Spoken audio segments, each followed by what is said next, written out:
7 days ago, I ceased accepting her justifications. Doubt surfaced 2 months prior, coinciding with my decision to engage a private investigator. The doorbell chimed. I opened it to a stranger on my porch, a tall man in his mid-30s clad in an expensive leather jacket. He bore a self-assured half-smile, presuming victory. I detected his cologne before he uttered a word. "Hey, are you home, Jessica?" he asked casually, unaware of his connection to my wife. I recognized him immediately from the photos. The Pie's meticulous work, coffee meetings, hotel parking lot encounters, his hand on her back, these were all signs of Marcus, her company's sales manager, the same man she texted at 2 a.m. while I feigned sleep. I leaned against the doorframe, scrutinizing him. "Ah, you must be Marcus," his smirk quivered. "Please come in," I said, making way. "We need to discuss something." He hesitated, taken aback by my demeanor. He likely anticipated shouting or a confrontation. Instead, I received him cordially. His pride compelled him forward. I silently closed the door and gestured towards the living room. "Take a seat." He reluctantly settled on the couch edge, casting around, noticing wedding photos. The life Jessica and I had crafted over 7 years, I opposite him, hands folded, completely calm. "So how long has this been going on?" His jaw clenched. "Listen, buddy, I didn't come here to discuss 4 months," I interjected. "Approximately a week, plus or minus a few days." It all began at the sales conference in Phoenix, right? Hotel bar, too many drinks.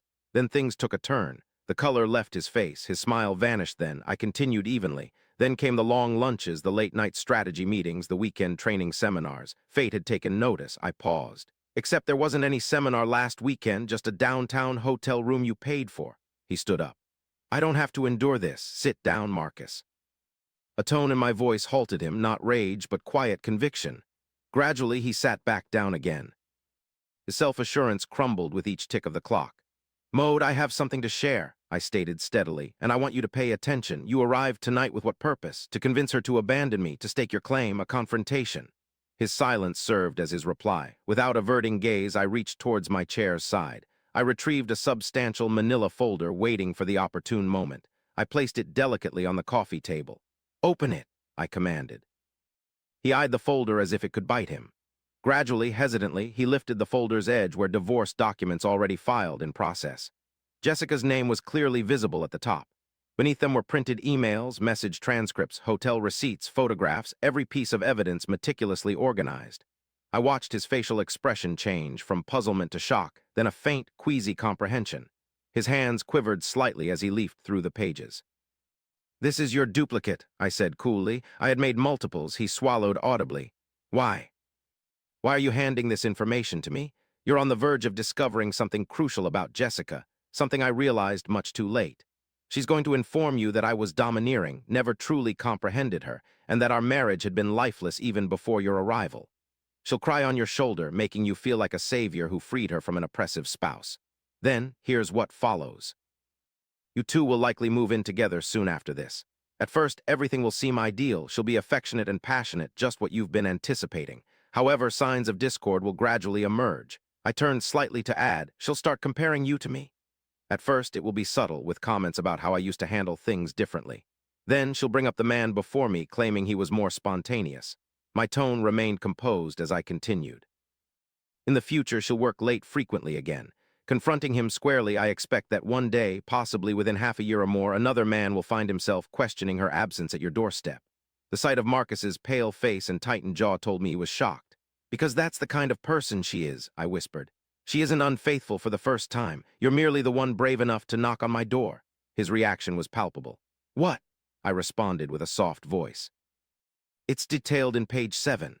The investigator discovered 3 other affairs during our marriage, but I only became aware of them not long ago." I turned and sat back down on my chair. "You're not," I trailed off, unique. "You're merely next in line." He remained motionless, staring at the documents he held. "This is what will transpire," I continued. "You'll leave my house, go home and contemplate being involved with someone who regards marriages as a form of amusement." I paused briefly. "The next day when Jessica cries to you about being kicked out by her husband, you had thrown her out earlier." I stated matter-of-factly that she was gone already as her sister picked her up an hour ago. His speechless expression remained unchanged. I continued calmly, "When she calls, it's your choice to make." I looked him straight in the eye. "Do you wish to be husband number 2, the one she eventually tires of, the one she leaves in ruins?" Standing up, I walked towards the open front door, letting the cool night air fill the room. Or, I whispered softly, do you decide to walk away now while you still have your dignity, your career, and before she destroys you as she did to me, Mark? Marcus stood hesitantly, clutching the folder tightly, moving towards the door like a ghost in fog. As he exited onto the porch, he looked back at me. Does she know about the other men?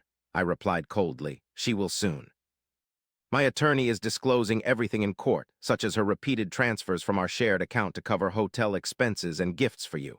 His eyes widened in surprise. Apparently, she's been utilizing our joint funds for your affair, Jets. I tilted my head subtly.